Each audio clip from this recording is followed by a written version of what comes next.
rails. Radio J. Radio J. Le 10-11. Lise Gutmann.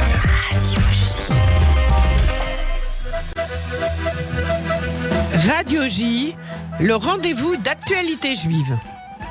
Et le rendez-vous d'actualité juive ce matin, c'est avec Laurent Cohen-Coudard et Alexis Lacroix. Merci à tous les deux d'être dans le studio de Radio J. Alors, merci à vous. Un nouveau numéro de rentrée. J'en profite pour vous souhaiter une bonne année civile ainsi qu'à toute l'équipe d'actualité juive avec, on espère, de meilleures nouvelles. Oui. Bring them home now, c'est à la une. Et puis, 100 jours, la détermination d'Israël. Après 3 mois de guerre, Israël accentue la pression. En quoi, Laurent Cohen-Coudard ? Ils accentuent la pression parce qu'ils ont eux-mêmes des pressions. Oui. Des pressions en 2 mots. Oui, des pressions, on a compris. Oui, tout à fait. Même si ça pourrait être le cas en un mot avec tout ce qui se passe et toutes les nouvelles. On l'évoquait hors antenne tout à l'heure. Tout ce qu'on apprend chaque jour, des connaissances, etc. qui tombent, et ça fait extrêmement mal. Les pressions, on en a déjà parlé, les pressions internationales, les demandes de cessez-le-feu, les pressions américaines surtout, qui, eux, sont dans une position ambiguë entre la perspective des élections en novembre, qui a vraiment à prendre en considération, et malgré tout un engagement sur le terrain, puisqu'ils sont eux-mêmes touchés on le voit en mer Rouge, on le voit en Irak, dans des lieux stratégiques pour eux. Ils sont touchés par des milices pro-iraniennes. Oui. Ça va, Alexis. Et du coup, donc voilà, ils sont impliqués. Les pressions aussi. Bon, Israël, il va leur falloir du temps maintenant pour régler les choses à Gaza. Dans le nord, c'est presque contrôlé, mais c'est très compliqué. Le sud va prendre également énormément de temps. Khan Younes, on l'a vu, les points stratégiques. On a parlé de ceux qui sont recherchés comme Yahya Sinwar, mais qui se protégeraient avec des otages autour. Ils s'en serviraient comme des otages. Ils s'en serviraient comme bouclier humain, voilà, c'est une habitude chez eux. Et donc voilà, donc ils sont sur tous les fronts, comme on l'a titré. Ils sont encore au nord avec le Hezbollah, ils sont en Judée-Samarie. Bah bien sûr. C'est Jordanie, avec encore une fois des milices. Et ils sont évidemment à Gaza, donc voilà. Alors, dans votre édito, Alexis Lacroix, vous parlez de Binyamin Netanyahou. Où on en est aujourd'hui? Écoutez, c'est corollaire à ce que vient d'analyser parfaitement Laurent. La pression s'accentue sur lui, mais elle s'accentue aussi pour des raisons qui sont indépendantes de calculs, j'allais dire, réels politiciens cyniques de la part des États-Unis. Il faut dire la vérité à nos auditeurs. Il y a un doute des alliés, et notamment de l'Amérique, qui est un allié indéfectible. Anthony Blinken l'a rappelé mardi soir à Jérusalem, c'est clair. Mais il y a un doute sur la stratégie menée. Il faut le dire clairement les choses. Il faut pas, vous savez, le journalisme, c'est le rapport à la vérité. Les Américains ont un doute grandissant sur la stratégie menée. Laurent a parlé de la 3e phase. Effectivement, les Américains veulent dessiner, indépendamment des échéances électorales qui les concernent, une perspective politique de règlement de ce qu'on appelle, dans leur langage, le conflit. Ça veut dire quoi? On le dit dans l'édito, parce que c'est la réalité, et c'est indifférent avec ce gouvernement, on va dire, de droite israélien. Ils veulent dessiner une perspective politique globale de la région, un engagement des pays arabes à régler le problème de Gaza et le problème palestinien avec, à terme, la perspective d'un État. C'est évidemment une pomme de discorde très importante avec le gouvernement de Jérusalem. Vous voyez bien que je ne prends pas parti. Je décris la réalité. Donc la pression s'accentue aussi pour cette raison absolument évidente. Mais bien sûr. Et il y a eu des manifestations, vous en parlez. Et Laurent le disait très bien, c'est lié au Hezbollah. Blinken pense, alors peut-être qu'il se trompe, mais là je vous décris le réel.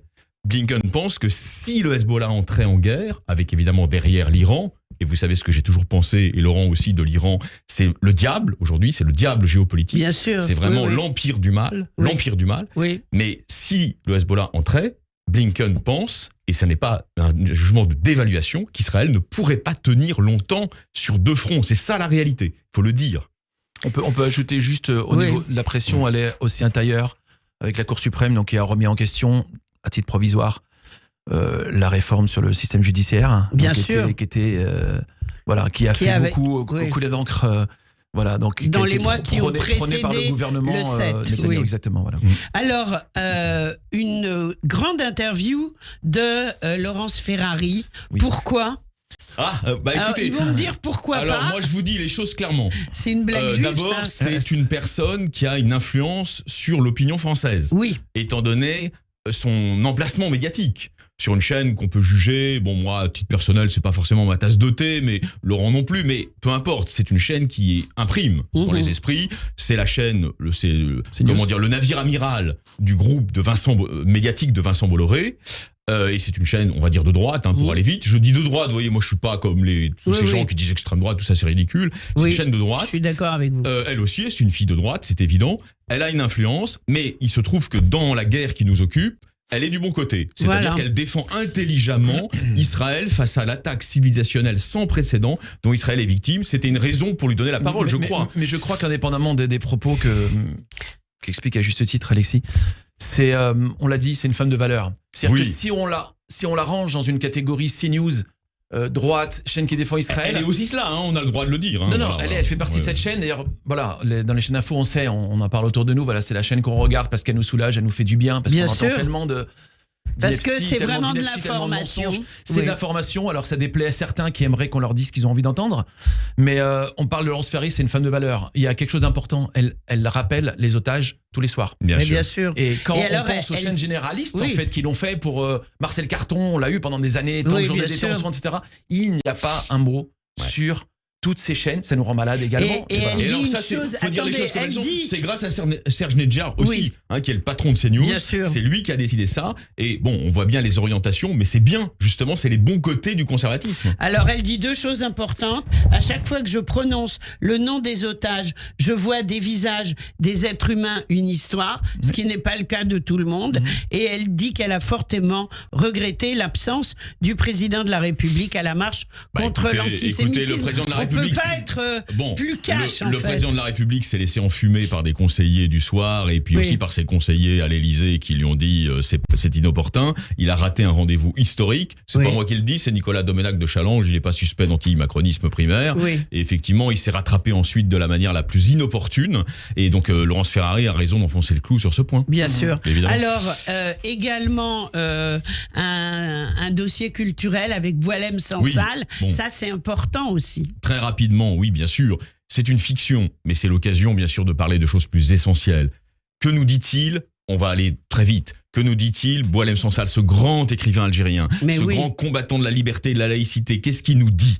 Il nous dit, vous ne comprenez pas, au fond, vous, souvent les Français, en dehors j'allais dire, du cercle de nos amis, de nos auditeurs, des Français juifs. Vous ne comprenez pas ce qui arrive. Vous ne comprenez pas qu'Israël est en première ligne et que c'est l'Occident dans son ensemble qui est visé, l'Occident, entre guillemets, judéo-chrétien. Il le dit avec ses mots, c'est fort. Il dit, oui, Israël aujourd'hui, c'est le village gaulois. C'était quoi le village gaulois dans Astérix, la BD préférée de Laurent Cohen-Coudard quand il était comme moi, adolescent. La mienne aussi. Et c'était quoi le village gaulois ? C'était ce réduit de liberté assailli par un totalitarisme. C'est ça que nous dit Sansal. Et donc, pour toutes ces raisons, moi, je suis de ceux qui pensent que Sansal a toute sa place dans l'actualité juive, même s'il émet des réserves, parfois, sur tel ou tel point de la politique israélienne, mais c'est pas ça le problème. Alors, Boualem Sansal sera sur Radio J dimanche à 15h. Au micro de l'excellent Michel Zerbib, qu'on salue d'ailleurs amicalement. Voilà, à 15h dimanche prochain. Absolument. Alors, on termine, l'émission se termine très vite également, un portrait d'Avi Pazner et beaucoup d'autres choses. Laurent Cohen-Coudard et Alexis Lacroix, merci beaucoup pour ce beau numéro de rentrée. On s'abonne, actualitéjuive.com. Au revoir, à la semaine prochaine. Merci.